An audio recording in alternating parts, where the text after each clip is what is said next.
తాజాగా వైవి సుబ్బారెడ్డి, మేడ రఘునాథ్ రెడ్డి, గొల్ల బాబురావు వైఎస్ఆర్సీపీ తరఫున నామినేషన్ దాఖలు చేయడం జరిగింది ఎంపీ స్థానానికి. దాని మీ అభిప్రాయం ఏంటంటే ఇప్పుడుండే ఎంపీలు చాలరు అన్నట్టుగా రాజ్యసభకి ఎంపీలుగా వాళ్ళు నామినేషన్లు వేస్తున్నారు. వాళ్ళు ముందుగా రాజ్యసభకు నామినేషన్లు వేసే ముందుగా వాళ్ళు ఒకటి ఆత్మ పరిశీలన చేసుకోవాల్సింది, జగన్మోహన్ రెడ్డి గారు ఆత్మ పరిశీలన చేసుకోవాల్సింది ఏంటంటే, ఒకప్పుడు మీరు అన్నారు ఏమన్నారు, 25 మంది ఎంపీలను ఇవ్వండి, కేంద్రం మెడల వంచి ప్రత్యేక హోదా తెస్తా, రైల్వే జోన్ తెస్తా, అన్ని నిధులు తెస్తా అని చెప్పి ఆ రోజు అడిగారు.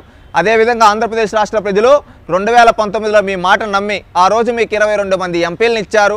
అదేవిధంగా రాజ్యసభలో 9 మంది ఎంపీలు ఉన్నారు. మొత్తం 31 మంది ఎంపీలు మీ చేతిలో ఉన్నారు. 31 మంది మీ చేతిలో ఎంపీలు ఉంటే ఆ రోజు మీరు ఎలా పోరాడి ఉండాలి కేంద్రంతో? కేంద్రం మెడలు ఎలా ఉంచుండాలి? ఈ 5 ఏళ్లలో జగన్మోహన్ రెడ్డి గారు ఒక్కసారి కూడా కేంద్రం మెడలు వంచకపోగా ఈయనే వెళ్ళి తన మెడని కేంద్రం ముందు వంచుతూ ఉన్నాడు. ఈయనే వెళ్ళి పాదాభివందనం చేస్తూ ఉన్నాడు కేంద్రం ముందు. ఏ విధంగా అంటే ఈయన చిత్తశుద్ధి ఉందా జగన్మోహన్ రెడ్డి గారికి అని సూటిగా అడుగుతూ ఉన్నావు. ఆ రోజు నువ్వు ప్రతి బహిరంగ సభలో, నీ పాదయాత్ర బహిరంగ సభల్లో కావచ్చు, అదేవిధంగా నువ్వు ఎన్నికల క్యాంపెయిన్లో కావచ్చు, నువ్వు కావచ్చు, మీ తల్లిగారు కావచ్చు, మీ సోదరి కావచ్చు, ఆ రోజు ఒకే మాట చెప్పారు, ప్రత్యేక హోదా. ఈ రోజు నీకు 31 మంది ఎంపీలు ఉన్నారు, ఎందుకు తేలేకపోతున్నావు? ఆ రోజు నువ్వు ఇంకొక మాట కూడా అన్నావు.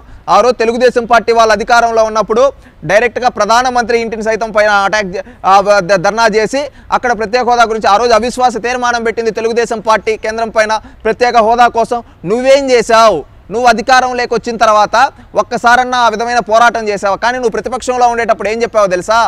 25 మంది ఎంపీలు మన దగ్గర ఉంటే పైన కేంద్రంలో ఎవడన్నా ఎల్లయ్యన్నా ఉండి పుల్లయ్యన్నా ముందు నువ్వు సంతకం పెట్టు, ఆ తర్వాత నేను మద్దతు ఇస్తా అని చెప్పి అన్నావు. అయితే ఈరోజు నీకు 31 మంది ఎంపీలు ఉంటే ఎలాంటి ఏమి అడగకుండా డైరెక్ట్గా మద్దతు ఇస్తున్నావు. ఎందుకోసం? నీ కేసుల కోసం కదా.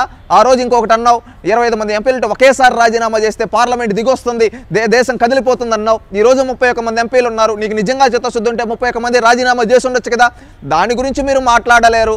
ఎందుకంటే ఇవన్నీ మాట్లాడితే మీకు ఎక్కడో నచ్చదు. ఎందుకంటే మీరేమంటే మీ కేసుల కోసం మాత్రమే ఎంపీలను వాడుకున్నారు. ఈ 5 ఏళ్లలో మీకు 31 మంది ఎంపీలు ఉన్నారు, లోక్సభ రాజ్యసభలో కలిపి. ఎన్నో బిల్లులకు కేంద్రంకి అవకాశం వచ్చింది. రాష్ట్రపతి ఎన్నికలప్పుడు ఓటింగ్ తగ్గింది, అప్పుడు ఎక్కడా మీరు మాట్లాడలేదు. ప్రతిసారి డైరెక్ట్గా సపోర్ట్ ఇస్తూ నేను సపోర్ట్ చేస్తున్నా అని చెప్పారు. అంటే ఇక్కడ ఏమని అర్థం? మీరు కేంద్రం ముందు సరెండర్ అయిపోయారు. రాష్ట్రం కోసం మీరు పోరాడలేదు, మీ కేసుల కోసం పోరాడుకున్నారు. ఈ 5 ఏళ్లలో మీ కేసుల కోసం మాత్రమే ఢిల్లీకి వెళ్ళారు. వివేకానంద రెడ్డి గారి కేసు హీరింగ్కి వస్తుందంటే ఆ రోజు ముందు రోజు ఢిల్లీకి వెళ్ళిపోతారు. ఇంకొకటి ఏంటంటే సునీత గారు ఎక్కడన్నా కేసు వేశారంటే ఆ రోజు వెళ్ళిపోతారు. మీ పైన ఏదైనా కేసులు విచారణకు వస్తున్నాయంటే ఢిల్లీకి వెళ్ళిపోతారు. ఈ విధంగా చంద్రబాబు నాయుడు గారు ఢిల్లీకి వెళ్ళారంటే ఆ పక్కన రోజు మళ్ళీ ఢిల్లీకి అంటే మీ యొక్క వ్యక్తిగత స్వార్థాల కోసం మాత్రమే ఢిల్లీ పర్యటనలో వాడుకున్నారు. మీ యొక్క వ్యక్తిగత స్వార్థాల కోసం మాత్రమే మీ ఎంపీలని తాకట్టు పెట్టారు. మీ యొక్క వ్యక్తిగత స్వార్థాల కోసమే రాష్ట్ర ప్రయోజనాల కన్నా మీ వ్యక్తిగత ప్రయోజనాలే ఎక్కువగా భావించి చేశారు. అంతే తప్ప రాష్ట్ర ప్రజలకు ఉపయోగపడే ఒక్క పని చేయలేకపోయారు జగన్మోహన్ రెడ్డి గారు. ఇప్పుడు ఈ ఎంపీలు వైవి సుబ్బారెడ్డి వీళ్ళు గెలిస్తే, వైవి సుబ్బారెడ్డి గతంలో కూడా ఎంపీగా చేశాడండి. ఆ తర్వాత 2 సార్లు ట్రస్ట్ బోర్డు చైర్మన్గా చేశాడు. దీంట్లో ఈయన ట్రస్ట్ బోర్డు చైర్మన్గా ఉండేటప్పుడు తిరుమలలో అనేక ఇవి జరిగాయని చెప్పి ఈ విధంగా ఇన్ఫర్మేషన్ వచ్చింది. అంటే ఈయన అన్నిటిగా ఫెయిల్యూర్. ఇప్పుడు రాజ్యసభకి ఇచ్చినా కానీ ఆయన ఏం చేస్తాడు? ఆయన జగన్మోహన్ రెడ్డి గారి ఆస్తుల్ని కాపాడుకోవడం కోసం తాకట్టు పెడతాడు.